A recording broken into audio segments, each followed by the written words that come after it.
Hey, it's Chris Beyer. Hey, it's Chris Bowling. We are CB Squared. We are in our second of 6 topics on what we see from the highest performing benefit programs, more specific to exactly what's happening in our marketplace and the successes our clients are seeing.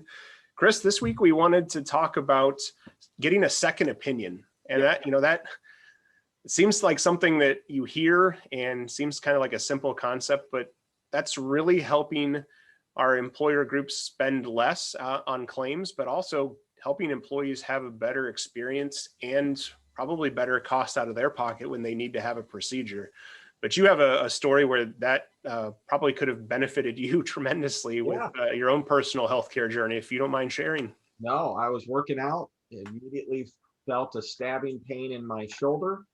Thought, you know what, it'll go away. Ended up talking to a friend of mine that had also had a shoulder injury who had surgery. And, here was my in-depth research. Hey, who did you go to? So I went to the same guy. First surgery, horrible.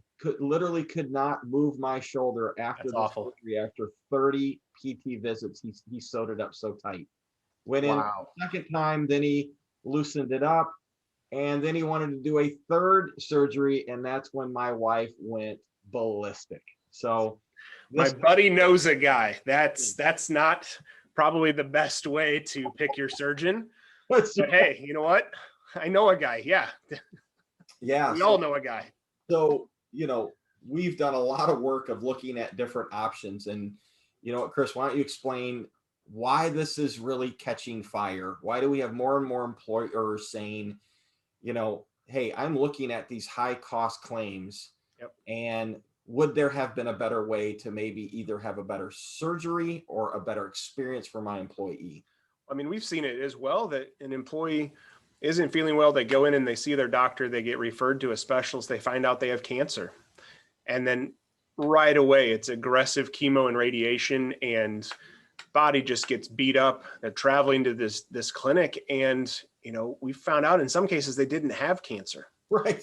that it was just misdiagnosed. And that's an extreme example, but think about the physical toll that took on that patient when they didn't need it, and the cost both for the patient and for the health plan when you have that major event, a surgery's coming up, or you have a significant diagnosis of a new health condition.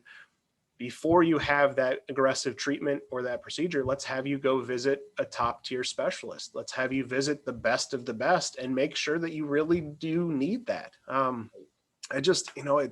You hear about it all the time that, yes, I had a bad experience with my surgery and it didn't fix it, or I probably didn't need it. Maybe PT could have taken care of your shoulder. We don't know because it went right into surgery.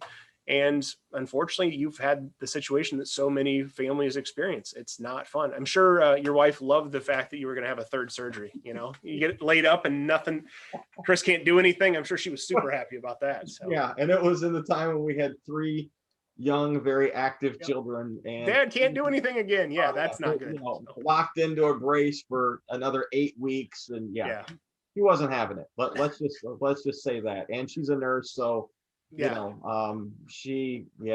poor doctor kind of walked out of the room with his head down after that meeting. So when you look at us putting this in place for our clients and going through that, how disruptive is this to the employee? Because again, they may have a doctor that they know and trust in their community, and now we're telling them that doctor may not know what they should, and we have to be delicate with that. So what works best when we engage this sort of program for an employee and that health plan? You bet. So there's really 2 models out there. One model is a forced second opinion into an organization that has done the research to determine who is the best in class for the specific item. And somebody they're making a call, they're having a conversation with this evaluation group that helps them determine where they need to go or should they go.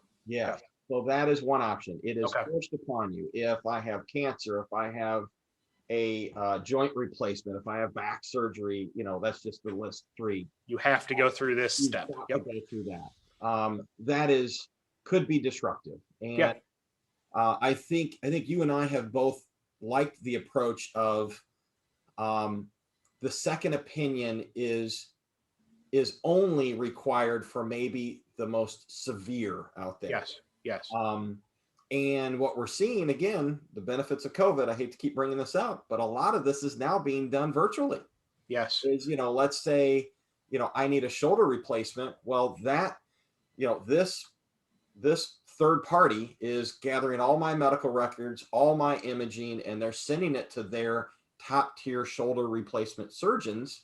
And it is literally a group of people examining everything, looking at my PT notes. Yeah. And they can at least make an opinion to say, hey, we think you should do X, Y, and Z. Yeah.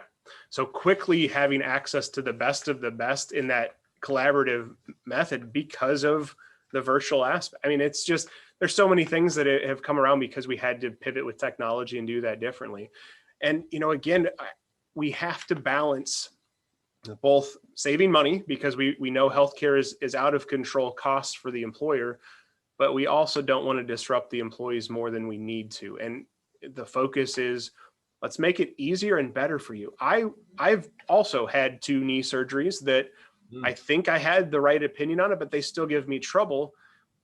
But I still tried my best to find that right doctor. And we think it was the right doctor, but there was no way to know that for sure. We just went off of several recommendations, but to know that I wouldn't have to go through another one because oh man, that'd be awesome, because it's not fun. It's not fun at all. So no, and it goes back to, the case that you and I experienced, which was a man in his 30s was told you need all of your lymph nodes removed.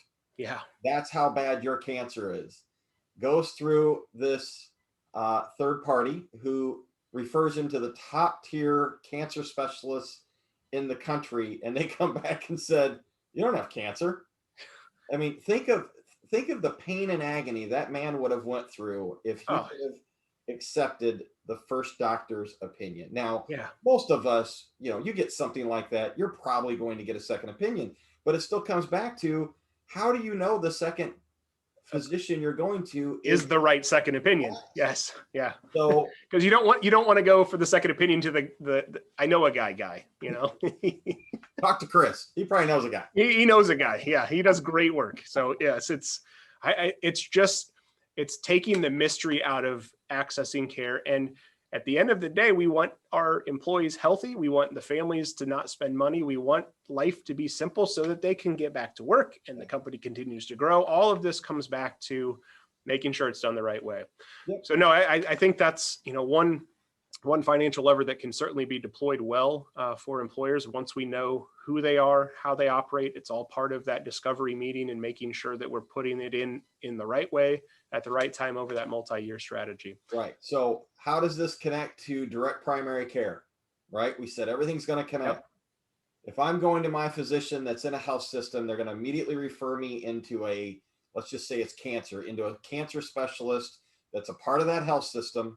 Right. Direct primary care, that guy's going to say, okay, your employer has purchased something that is truly going to help potentially save your life. And let me recommend you get into that. So you have your advocate that you can see at any time, text, chat with, call, and go through it. So Chris, it's changing the game for our employers. It's changing that for the employees as well. So if you're watching this, you have questions about how you could implement something like a second opinion or direct primary care, shoot us a message. We'd love to share more and learn more about your organization and how it might fit. Thanks so much. Thank you.